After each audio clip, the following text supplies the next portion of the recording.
Good afternoon, and welcome to today's webinar on delivering group education on emergency and disaster preparedness with HUD's Office of Housing Counseling. My name is Olivia Healy, and I am a community development analyst with ICF, and I'm a technical assistance provider for HUD and serving with housing counseling and also in HUD community development, block grant, disaster recovery, and mitigation funded programs. Today's session is one of our favorite sessions to give because not only is it training you concepts pertaining to disaster recovery housing counseling, but we're also going to equip you with being able to deliver this training to your own clients. Before we get started, we're going to go over some basic technical slides and then go into today's content. So you've all been joined in a listen-only mode, and you can submit any technical questions into the chat box. The chat box is located at the bottom of your screen, and you will send that message to the host, and we'll be sure to help you get your problems situated right away.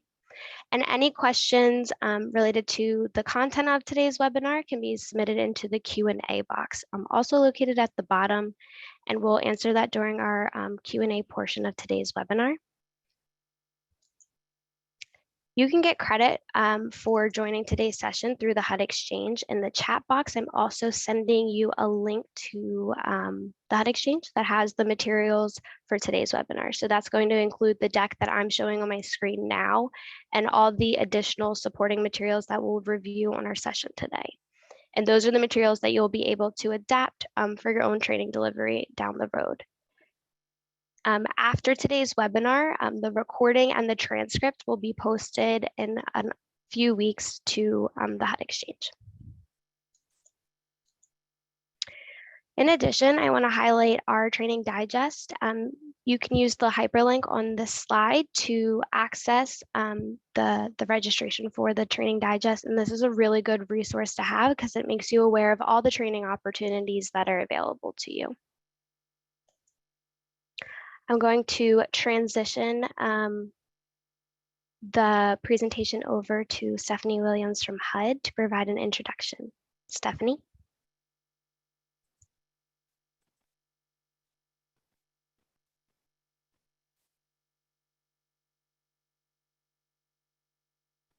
Thank you, Olivia, for kicking us off, and welcome everyone to today's webinar. One of the first things that I want to do is emphasize from the very beginning that this is new content that we're providing to you. If you've tuned into some of our past webinars, you'll see that we've been providing a lot of disaster assistance information. It's timely given all of the disasters that we have seen recently. And of course, this is one of those topics that we have to prepare for in advance. We think you're going to find this to be very helpful information for you and also for your clients. In the past, a lot of our training has focused on how you as an agency can respond if there is a disaster. In addition to that, today, you're going to get some tools for how you can provide information to your clients a little bit more directly in case there is a disaster. You can go to the next slide, please. So at this point, many of you may be familiar with the Office of Housing Counseling's DART team. That's what we call it for short, Disaster and Recovery Assistance Team. And the mission of the team is to prepare housing counseling agencies for disasters and to build capacity with training and technical assistance. We, of course, monitor the responses of agencies that are impacted by disaster. If you have been in the unfortunate circumstance where the area you are in has experienced a disaster, your point of contact within the Office of Housing Counseling has probably reached out to you to see how we can be of assistance, how you are faring with your own office space, and how you're also able to respond to the clients that you serve. We participate in departmental disaster team responses. HUD-wide, it's not just the Office of Housing Counseling that is responsive to disasters. And of course, as a part of our housing counseling program, we're frequently thinking about how we can improve. What else can we do to provide assistance and support to you that in turn helps the clients that you're serving if there is a disaster. And so we suggest policy and program improvements as well. You probably have seen a lot of information come out, resources and tools on the HUD Exchange website that provide disaster assistance resources and information that you can provide to clients. If you haven't looked at that part of the HUD Exchange, we strongly encourage you to do that. Again, this is one of those things that you want to be prepared for in advance in case disaster hits your area and you need to be responsive to your clients as well. Next slide, please. So we also educate our, we provide education and assistance to you as our housing counseling agencies. We've talked about this before. We are planning and preparing for emergencies and disasters. On our end internally, we want to make sure that we can be responsive to you and assist. Time is always of the essence when it comes to these matters. And so our goal is to be responsive as responsive as we can. We prepare an agency COOP or continuity of operations plan as part of our office-wide plan. And we monitor the operations of housing counseling agencies if they're impacted by disaster. This team has been very responsive, the DART team in the Office of Housing Counseling. And it's one of those teams within our office that goes across offices. So we have members from the Office of Outreach and Capacity Building, members from the Office of Policy and Grant Administration, members from the Office of Oversight and Accountability, and from the DAS's office. And so because of the important work that the team is doing, I'd like to just acknowledge each of them by name. We have Virginia Ginger Holman. She is the lead for the DART team.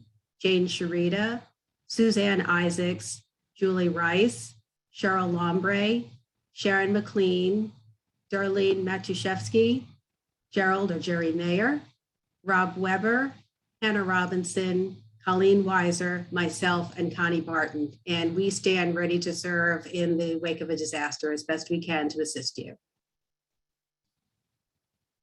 So some of the activities that we're currently involved in are sending out surveys. Again, this is part of the response that you may receive from your Office of Housing Counseling Point of Contact, POC. You may have received a disaster survey. And this is for us to take, take a look at what the impact is in the area. And again, how we can be responsive, what materials, resources, assistance we can provide to you.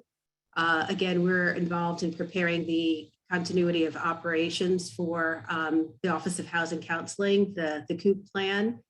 We provide input to help with policies and improvements, and we review various CDBG DR plans. We are very fortunate as a part of this webinar to partner once again with ICF, our technical assistance provider. We have 3 subject matter experts who are going to speak with you today and present. They are Olivia Healy, who you heard from just a short while ago, Sid Alvarado, and Scott Ledford. And so I want to thank them in advance for all the information that they're going to present. And Olivia, I'm going to turn it over to you. Thanks. Thanks, Stephanie. Before we get into our content, we're going to do a quick Mentimeter question. I'm providing the link to the Mentimeter in the chat box, and then you can also access the Mentimeter questions by going to menti.com and typing the code at the top. So I'll wait for some more folks to join us, and you can show that you're here by clicking that thumbs up button when you get to your screen. And you can join on your computer or your smartphone, however you're accessing today, just by using that link. Okay, so we got a good number. The first question that we have for you today is, what is the most frequent type of disaster in your locality?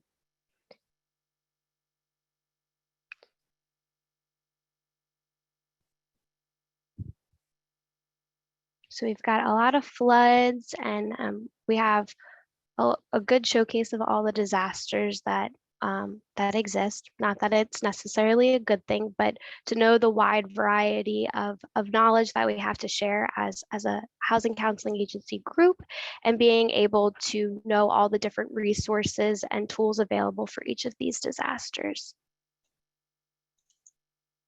The second question that we're going to ask before getting into our presentation today is related to how often you currently give group education to your clients. And this is on that emergency preparedness.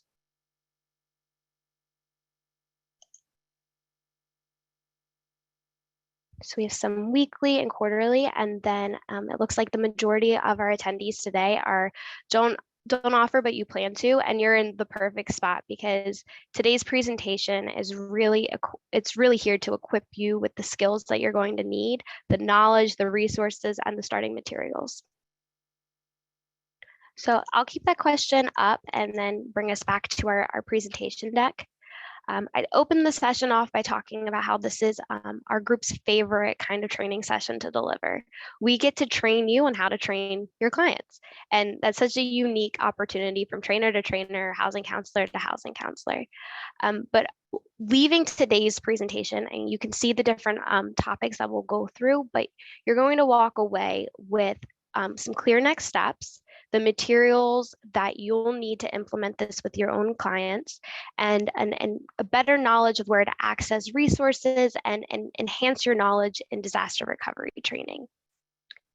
I'm going to transition to asking my colleague Sid to get on camera and go through our beginning part of our presentation. So Sid. Thank you so much, Olivia. Okay, so as we're discussing this topic on today, as housing counselors, I want you to keep in mind that the discussion around this webinar is placing an emphasis on preparedness. And so what does that mean to you as housing counselors? This means that helping households plan for it, be ahead of it, right? This is before the occurrence of an emergency or disaster. And we're going to be talking about the difference between those two in just a moment. And we know as housing counselors, as we are in our communities, usually on the front lines helping, we know that having a plan for a household to have a plan in place, that can be really key, especially when we're talking about and when we're thinking about how quickly a household is able to stabilize. And a lot of what we do as housing counselors or in housing counseling, that's what we're focusing on, right? Helping families to stabilize, and we're helping them to do that as quickly as possible.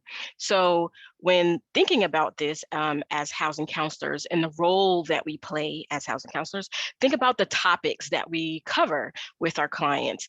And when you really think about those topics that we're covering with our clients, whether it's in a group session or in a one-on-one session, those topics usually are really surrounding around supporting stability and recovery.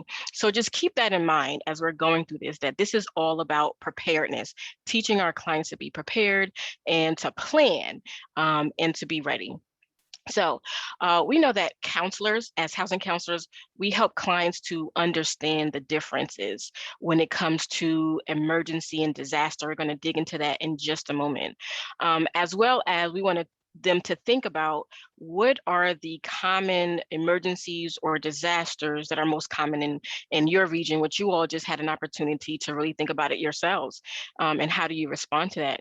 So you as a counselor, you can review a previous training that we actually just did. It's actually already on HUD Exchange, and it's titled How to Support Disaster Housing Counseling. We actually just did that on September 30th of this year. And this is where you as housing counselors and within that community can learn tips on responding to a disaster locally or within another community. So we just mentioned two terms a moment ago. We mentioned emergency and we mentioned disaster. And what we don't want to do is we don't want to assume that we know what a person means when they are using that terminology. So the first thing that we can think about in a group education setting is making sure that we're setting that record straight, right? We want to make sure that when we say the word emergency and when we say the word disaster, that we, as well as our clients, are on the same page. So this is where we want to start. So when we say emergency, what is it that we mean when we say emergency? An emergency in this setting, basically it is an unplanned event, and there's different causes or different things that we can see when this unplanned event takes place. So what are some of the things that we see in an emergency? An emergency, it can cause death, it can cause injury, that can be to people or it can be to pets.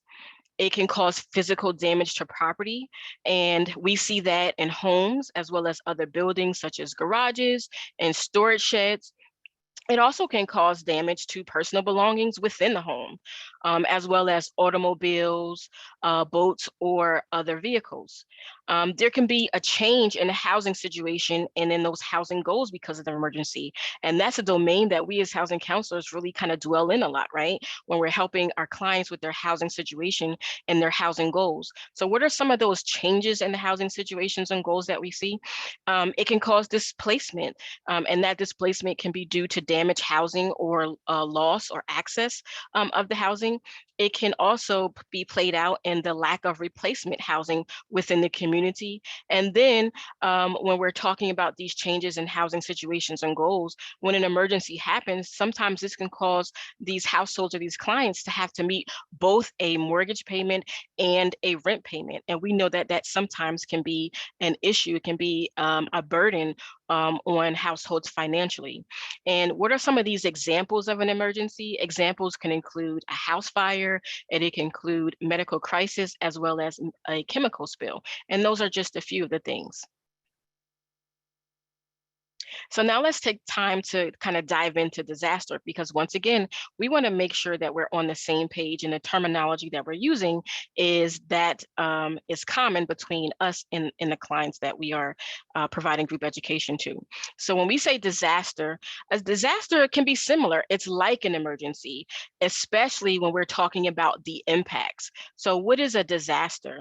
A disaster and the impacts from the disaster can also be death or injury to people and pets, as we just learned with an emergency. It can be physical damage to the property. It can be change in housing situation and goals. So those are the three things that we just talked about when it comes to an emergency. But it is a broader. So when we're thinking about disaster, it's broad. It's not only affecting a household, it is affecting a community. It's a community-wide situation, and it usually is going to affect hundreds or thousands of people. And examples of a disaster would include flood, it can include wildfires, it includes hurricanes, industrial, chemical releases, as well as other public health emergencies. So now we're going to dig a little bit deeper into this, and I am going to turn it over to my colleague, Scott, who is going to take it from here. Scott? Thanks very much, Sid. Hi, everybody. I'm Scott Ledford, Senior Director at ICF. I've been involved in housing and community development for more than 25 years at this point, including supporting several disaster recovery efforts, beginning with Hurricanes Katrina and Rita more than 15 years ago. I provide policy and program advice, training and technical assistance, and project leadership. And I previously worked at the local level implementing federally funded programs, originating tax credit developments, and directing operations while developing future leaders. So I really appreciate the opportunity to speak with you today about helping prepare your clients for emergencies and disasters. In this upcoming part of the presentation, I'm going to introduce you to several preparedness concepts that then you'll use when delivering the group education session for your clients. So Olivia will come back on afterwards, and she'll walk you through all of those materials. So on the material that we're looking at right now, one of the things I'd really like to emphasize with this slide is that you'll work with clients on the development of what we're calling the family emergency plan.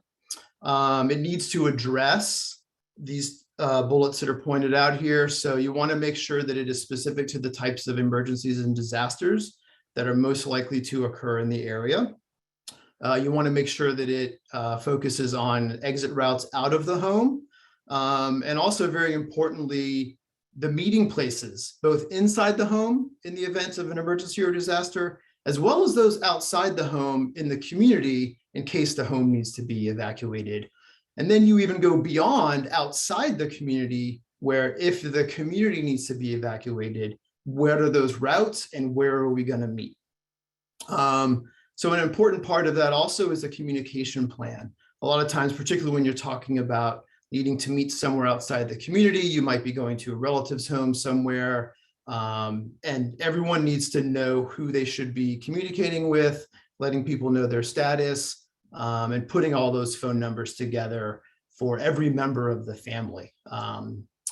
So that's a real important part of this. And then, of course, we may have family members with special needs, and or we may be dealing with pets in this particular household. And so we want to make sure that all the family members' needs are addressed in this emergency plan.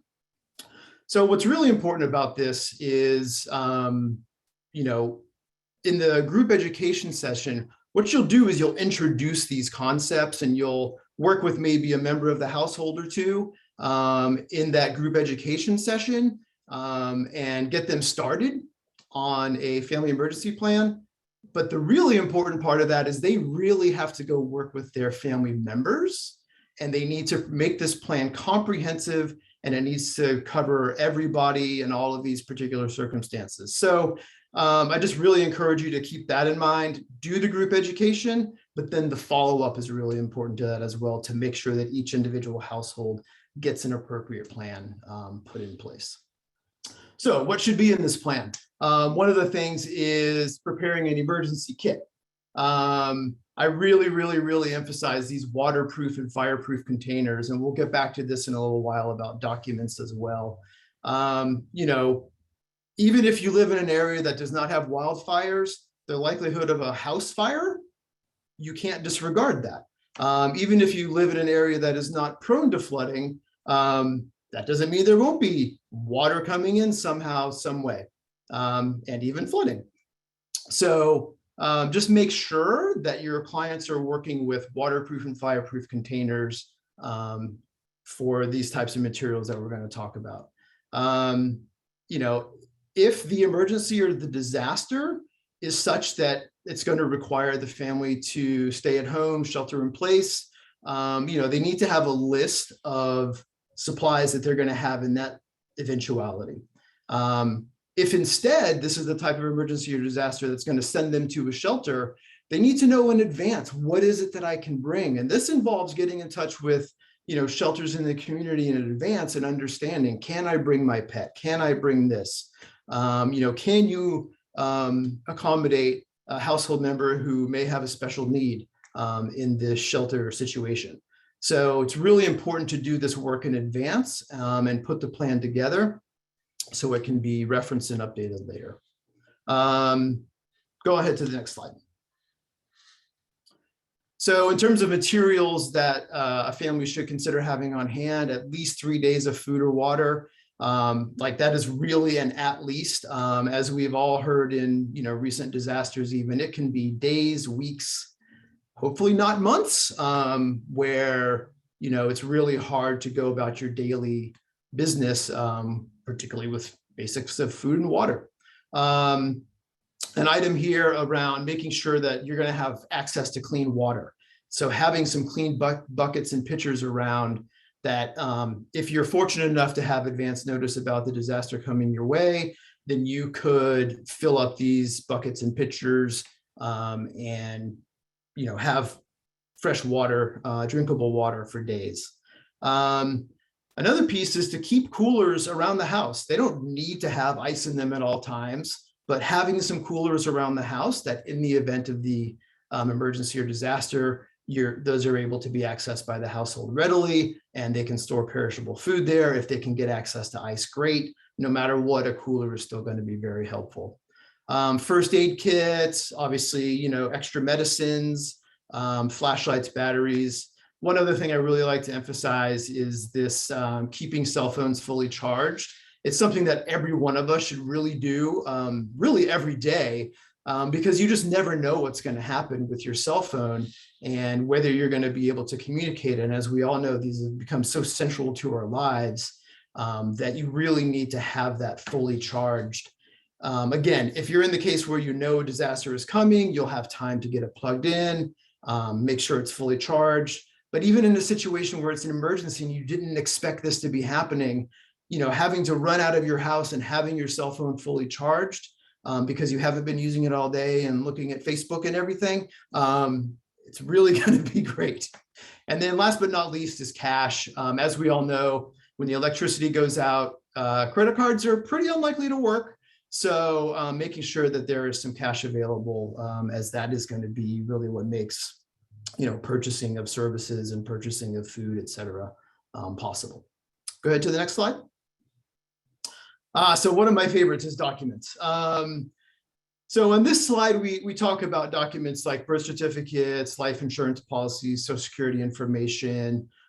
Make sure that there are some videos or photos of the rooms in the home. This is particularly easy now in our world with smartphones and being able to walk around and take a video that can then be analyzed later if it needs to be, so that we're sure we have all of the furniture and equipment documented. And then putting copies of these important documents in that waterproof or fireproof box. You could also consider a bank's safe deposit box. Really the waterproof and fireproof box, I think, is a really good way to go on this. There's also and particularly now with the cloud computing world that we live in, storing electronic copies of these videos and these photos and getting them up in the cloud so it doesn't reside just on the computing device in the event that something happens to that device in the case of an emergency or disaster. So, these personal items, we want to, folks want to take some time to stop and think, what are the photographs that are really important to me that I want to keep? What are the school records I need, small valuables, things like that. So in addition to those types of documents, we're going to talk in a moment about ones that are going to be really important in a recovery setting. So looking at home maintenance, these are the types of things that clients can do in advance to protect their homes and their personal property before any type of event happens, whether we're talking about an emergency such as a house fire, or whether we're talking about a disaster such as a hurricane coming. So, in all cases, it makes sense. Make sure that those fire alarms are taken care of. Make sure that the carbon monoxide monitors are in the house as well. Dead and dying branches that overhang a home, not only in the event like a brisk wind comes along and something could happen to the home, but also in particular when you're talking about emergencies and disasters, keeping that away from the home is going to be really helpful. Gutters are one of these things that it's just really interesting, all the challenges that gutters can present on a home, and they're so common, but they are actually, the source of a lot of water damage. If gutters are not cleared out, if you live in an area with a lot of rains or a hurricane comes around, it can back the gutters up. That can lead to water intrusion. If you live in an area where you might be having blizzards and snowstorms, same thing. If the gutters aren't clean and there's water in there, you start getting water backing up. If you live in an area with wildfires, if you have a lot of debris in your gutters, that can be an easy entry point for an ember to land, and then that wildfire can get a hold of a home as well. So anyway, gutters, really important things. Go ahead to the next slide. Securing your home, again, if there's enough time in advance of the disaster, there's several things that can be done to help prepare the home for the disaster as well. So getting those refrigerators and freezers to the coldest setting so that that cold will last as long as possible. Unplugging all unnecessary appliances, leave your cell phone plugged in as long as possible, but unplugging all those other unnecessary appliances so you can prevent, things like surges and all that from destroying personal materials. Then, storing ice if you have space available for that. So if there's some coolers, empty coolers sitting around the house, you have space for ice. Having that bathtub be clean enough to store water. This may not be water that you end up drinking, but it could be water that you need for kind of other household functions. Talk about storm shutters, bracing of doors, securing garages, elevate furniture. Real important when you're dealing with outdoor items. If it's small enough to bring inside, bring it inside. If it is not small enough to bring inside, get it tied down, because it just becomes a projectile otherwise. And that could be bad for your home. That could also be bad for your family. That could be bad for your neighbors and their households and families. Go ahead to the next. So the financial documents I was talking about, in the context of a recovery process, it is really, really, really important that your clients have these types of documents available for when they go to, maybe there's some program, a lot of times federally funded, not always, but a lot of these programs are going to require a lot of documentation to verify ownership and things like that. So it's really important in advance to get a hold of these documents, get copies of them at a minimum, put into fireproof and waterproof boxes, and or maintained in a bank safe deposit box. Go ahead. So another wrinkle in the disaster preparedness and emergency preparedness world is checking in on insurance and working with your clients on, what are the coverages you have, making sure that all of these assets are covered before a disaster or an emergency comes around. So as we're aware, there's insurance on the home, homeowners insurance. For those in flood and earthquake areas, there's a whole other set of insurance that needs to be worked with. And then insuring your belongings, in the context of a homeowner's insurance policy, making sure that there's adequate coverage for belongings, and or renters insurance policies that may be needed.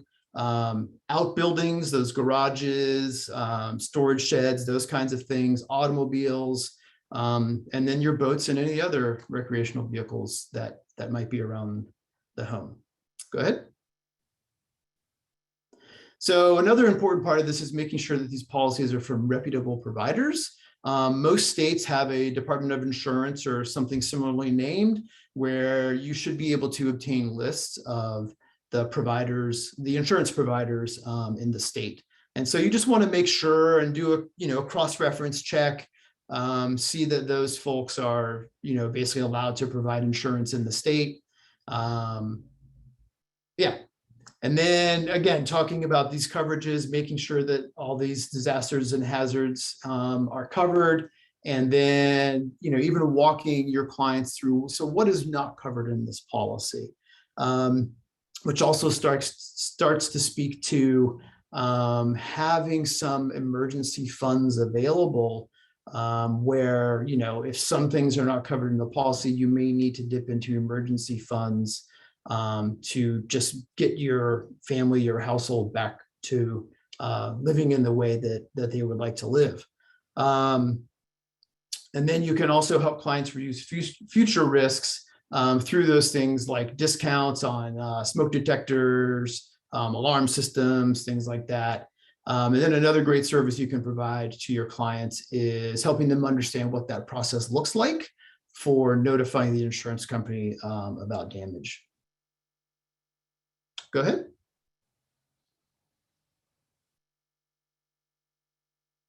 So just circling back to some of this, it's real important to review what your clients' plans are. So again, you might get them started in group education, then they need to go work with their family and then revisit with them. Help them identify gaps, things they may not have covered yet, and help them make adjustments to those. Then, we're going to go over some of the tools and resources that are available to you. There's also a lot of tools and resources available to assist your clients, and there's a lot of overlap between those. And I think you'll see that when Olivia starts speaking in a moment. So then you can discuss other, service offerings that your agency provides that may be able to help your clients prepare. For that error. what I was saying before connection dropped was the intention of our Mentimeter questions and noting kind of the role you guys are going to have to play as trainers. So noting the first question was surrounded what type of disasters are in your area. The training materials that you provide will be customized to respond to disasters that your clients will face. And then noting kind of how frequently you provide disasters also helps us contextualize how we're delivering our training to educate you guys on how to do it, but also noting the stuff in a year, hurricane seasons, wildfire seasons. Those are also really important, and to know what frequency to provide this training to your clients, because training itself is a very much a prepared basis for your clients versus a response to a disaster. This will help them be able to mobilize and be prepared to deal with the outcomes of a disaster. This slide summarizes kind of the point of a group education session and what is going to be asked of you. The most effective way of delivering a group education session will consist of a presentation and then an exercise to kind of apply the knowledge and see these disasters at play more. Scott, through his delivery of identifying the different resources, really came from experience that he's had, and also just being able to showcase why do you need those insurance documents? Other people have maybe gone through of not having those insurance documents prepared, and now that knowledge is built into the foundation of your curriculum. So your client doesn't have to face the hardships of not having those insurance documents after a disaster. We've noted on the screen that we are going through a process of translating materials continuously as they're needed in response to disasters that are happening in our nation.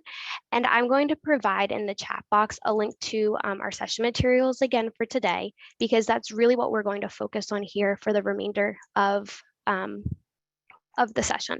So that link is being added now, if you weren't able to get it earlier. And I'm going to pull it up on my screen just to show you, but our slides that I'm showing on the screen right now are the slides. And then we've also brought all of the materials onto the HUD Exchange to show all the resources that you can download. And I'll let that load in the background. And I, again, apologize for this mishap. The PowerPoint slide deck will go through all of these different elements of the presentation. As part of the presentation we showed you earlier, and being able to contextualize the difference of an emergency and a disaster, and then being able to educate on all of the different principles. These are what is really needed in making that picture for your clients. And you'll see this information in the presentation that we have for you guys. So on my screen right now is one of those tools that I mentioned that you can download. We have it set up where it should be really easy in knowing what parts you're asked to customize and be able to deliver this and feel empowered to deliver it because you have all of the resources and tools. So throughout the deck, that's a resource for you guys. Anything highlighted in green, you get customized to your own organization. And that'll be consistent throughout the whole presentation. For the content portion of your group education session, in the bottom of the speaker notes part of the deck, you'll see these key points, common questions and concerns that we've had when we deliver the session materials, and then any training tips. So points to emphasize, where people normally get confused, all of those elements will be illustrated during your delivery. I'm not going to go through all of this. You'll see that the content portion is much longer than the one we went through today. And that's because as housing counselors, you've had context to these disasters. You can also ask your clients before it started if they've been impacted by a disaster before, because that helps understand the element of the emotional distress that a disaster places on an individual, and you can weave that into your delivery style. You'll go through, and again, just throughout, anywhere where green, you customize it and make it just as easy for your client to respond and prepare. And the respond part is at the time of the disaster, they would have had all the prepared techniques in place. I want to bring us down to the portion of this deck where it'll transition you into that workshop component of the presentation. And that's going to be at the bottom. So that's that 45 minutes we had on the screen earlier. So an hour and 15 minutes for this presentation and about 45 minutes for the workshop part. So the workshop part is really going to be surrounding the disasters that will happen within your locality. So we have this presentation or this Word document that'll show the individual emergencies. Those are going to be applicable to everyone's clients. That's anybody can be faced and dealing with this hardship. And being able to describe what that will look like and then acknowledge different resources or provide more educational outreach materials for that as well. The community-wide emergency events are the ones that you're going to really hone in for your locality and pick the ones that are going to work. And you're going to use this document to influence your slides. So when you're walking through that emergency preparedness plan with them, they'll be able to know all the different disasters that they have to prepare for. Another concept relating to the disaster specific, I did mention those emergency are applicable to all. For some of the disasters, you'll see in the trainer notes, like you can use tornado as an example. Not that it happens everywhere, but it has the possibility to. Being able to walk through that as a risk is, or a possibility is a good idea when doing this session with your clients. Scott did a really good job emphasizing this, so I'm going to just touch base on it for a quick moment. But your job is to do this session, to educate on everything that they're going to experience, contextualize the why, knowing that it's upfront going to be a lot of work, or it'll be a lot of work that you're going to support them through and making sure that they have everything prepared. But after the session, they have to go home and implement the changes. They have to do the kit preparations. They have to do the gathering of resources. And all of that is really critical so they're able to respond in case of a disaster and emergency. To support the delivery of the content specific and contextualizing disasters, I'm going to run through a series of resources. For the rest of my presentation, I'm going to do a screen share of where things are located on the HUD Exchange. And the reason that I have chose this as the style is based off of current response. A lot of training deliveries are happening virtually like we are today, and not necessarily in person. In person, you can still showcase resources the same way, but this shows kind of how we can do this in a virtual setting. The slides that are on the HUD Exchange will be the screenshot version of everything I'm going to cover, but just want you to feel like you can access these materials readily on the HUD Exchange, or if you want to, you can go in the slide deck and do the direct links yourself. And as I mentioned earlier, this is kind of where you get those presentation templates and handouts. And so we have this guide that will walk you through the overview of both of those materials that I mentioned, and then also show you all of the different versions that are able for download.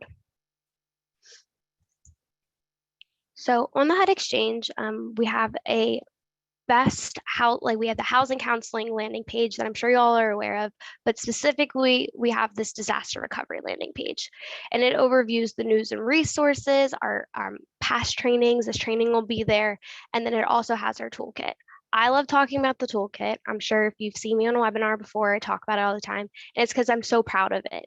It's conversations with housing counselors like yourself. That's how we developed all of the tools and resources within this toolkit. The toolkit provides an overview of preparing for and then a response to. Again, your group education session is all in this preparing nature. So that's what we're going to go through. If you haven't seen the toolkit before, I would definitely recommend reading it and making sure that you're aware of all of the wealth of knowledge that exists.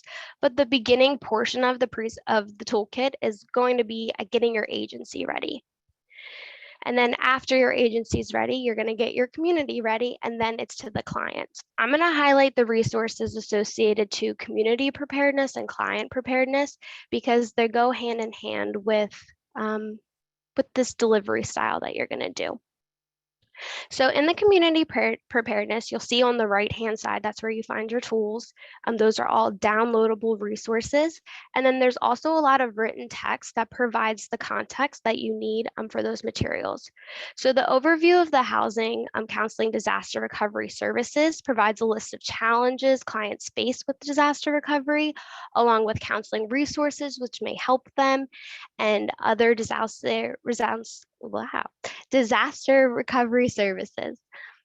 Partners for Disaster Recovery will help prepare you in agencies that are available for your clients after a disaster. So part of your group education, if you let them know about these partnerships in advance, you're giving them their next steps after a disaster happens. And this could be the agencies that they contact to know how, if they're going to do an in-shelter or if they have to evacuate. It's also the agencies that provide maybe financial assistance post-disaster. Those are the kind of partnerships and tidbits that you can weave into your education session with your clients. The sample promotional flyer is also just an advertisement tool for you to show all of the ways that you can help these clients after a disaster. You're part of that partner for disaster recovery. You guys are part of the key to success after a disaster. Then transitioning us to the client preparedness, you'll see the tools again. We have the financial preparedness checklist tool to help assess the financial ability. The home and family preparedness fact sheet, which is a comprehensive list of the household items that they should have ready for a disaster, and it'll help aid in a smoother recovery. And then the basic home maintenance. Scott illustrated some of these concepts in his delivery and how keeping up with these items or you providing services leading up to or preparing for a disaster will help make the recovery process smoother. One item that's not mentioned in this toolkit, and again, part of me being so proud of this toolkit, is based off of your needs. And the DART team that Stephanie illustrated earlier is consistently trying to provide a response for everything that you guys need to be successful. We created this one-pager client resource in our latest bridge delivery. And this provides a really high-level overview of all the concepts that you'll have in your group education. So maybe this is a flyer if you're at an in-person event that you hand out and it's a take-home item for somebody to take home. Knowing that all these things exist will help you be successful. There's a lot of information and it's needed, and being able to follow up afterwards is the key piece. And that deck has all the additional notes, the one pager on how to use the deck, and the workshop assistant tools will help you be really successful in your delivery. Going through these resources, reviewing this training if you want to know what did Scott say about keeping water fresh, or what do I do with my cell phone? All of those pieces are all going to be captured here so you can feel empowered to deliver this successfully. At this point, I'm going to invite Scott and Sid back online to go through any question and answers that we've had in today's session. And I'm happy to showcase any materials or go more in depth on a certain resource if you haven't submitted a question yet, if there just needs to be a little more context around something.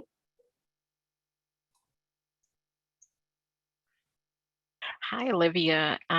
It looks like we don't currently have any questions in the Q&A box. So we definitely want to invite folks that if you have any questions, it looks like we're getting some great comments, though, that there are many organizations and housing counselors that are finding the information that we've provided to be really useful. It looks like there are some questions also surrounding the links where this information is, which we've also provided. So Looks like we have some questions that are coming in now about the links and where we can find the community resource page. And it looks like we have one question about flood insurance. Doesn't really go into too much detail, but there's some questions maybe surrounding flood insurance, possibly being able to give some more information and insight there. So if you haven't already, make sure that you're using the Q&A box and not the chat box to ask any questions that you have. I can touch base on one of those. So the majority of those high level resources that I overviewed are all going to be resources for download within the toolkit. So make sure you go onto that that toolkit on the HUD Exchange. It's also linked in our presentation, and then you're able to download it in these gray boxes. And then also at the bottom, we made it really easy for you guys to download them all, if it's easier to read it in print, and then each of them specifically. Okay. And it looks like there's a question here for you, maybe Scott. It says, does a storm have to be named to be considered a disaster? Well, there's a practical and I guess I'd call it a more legal answer to that. So I would submit that a storm does not need to be named to be considered a disaster by a lot of people. However, there are rules around with a presidentially declared disaster, what happens after that. For example, FEMA has things that they do. It may become HUD funding will go to that community as well. So a presidential declaration does have meaning, but and it also releases if you're on the HUD Housing Counseling listserv, you get notified a lot, and it's a great service, by the way. So if you aren't on it yet, I highly recommend getting on the Housing Counseling listserv, where they will notify you about the presidential declarations and what flexibilities are provided as a result of that declaration. All of that said, getting back to this notion that a disaster does not have to be named, but in order for certain things to flow, there does need to be a presidential declaration around it. Okay, thank you so much for that, Scott. Okay. Oh, and there's a comment added that the state can declare it a disaster, even if it's not declared a federal disaster. And that's very much the case too. Okay. Thank you for that clarity. Okay. We continue to invite you to ask any questions. It looks like right now there are not currently any questions from our audience here.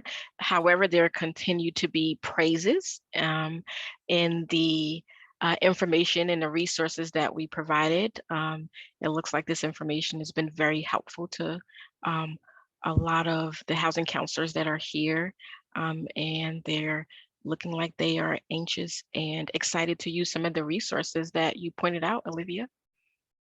Awesome. I want to just add the link one more time into the chat in case you guys haven't been able to access it. This is the link where you can download all the materials.